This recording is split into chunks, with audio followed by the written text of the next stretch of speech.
depending on what time we have. So I'm just going to do a check. I think the group typically ends at 4:30. Is that true?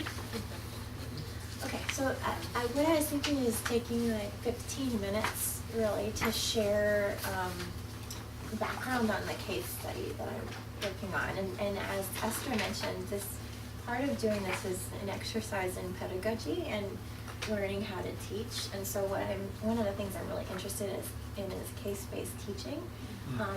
At the same time, I'm very interested in trying to write a research proposal about something I don't know a lot about yet. So I'm working on a proposal that's about food security issues in the Klamath Basin and some of the institutional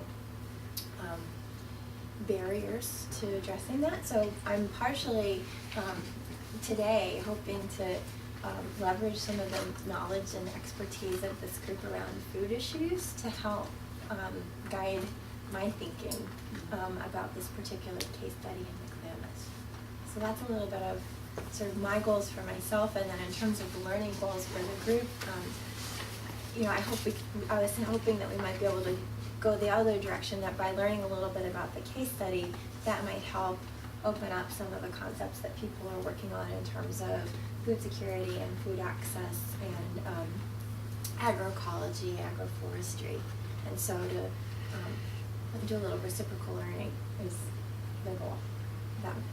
That works for everybody. Mm-hmm. Okay, so I'm aware that it's very hard once you start working on a case to speak briefly about it. So I'm gonna do my best, and I might not get through everything, but I'll just try and keep a top level,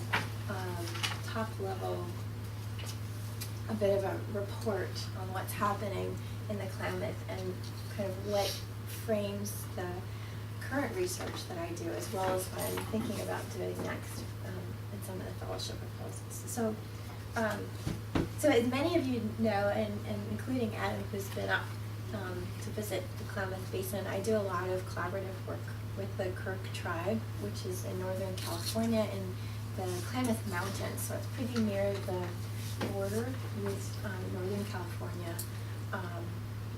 And there's some ongoing histories in this place. There's an ongoing history of displacement of indigenous peoples from this land, and along with that history of displacement of people, there's a history of displacement of some of their management practices.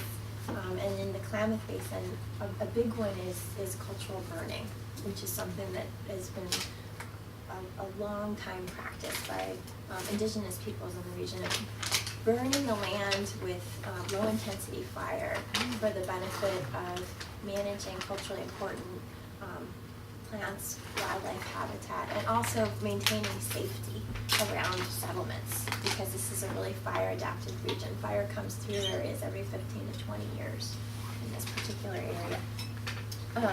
There's also a really ongoing history of extractive industries. So the mining industry came through, the forestry industry came through, and one of the environmental impacts of that is a lot of land change events. So there's one of those is there's increased sediment in a lot of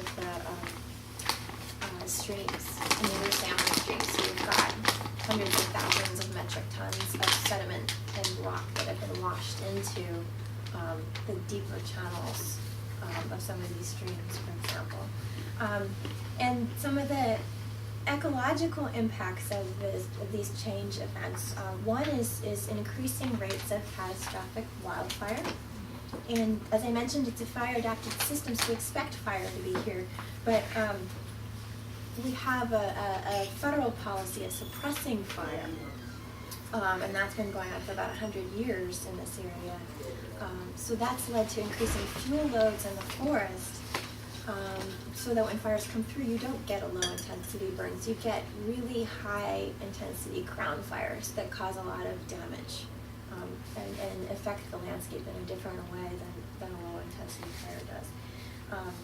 Another big change is human health impacts. And so one of the things that's been documented in this region and with a lot of Native peoples is increasing rates of diet-related disease, like heart disease and like diabetes and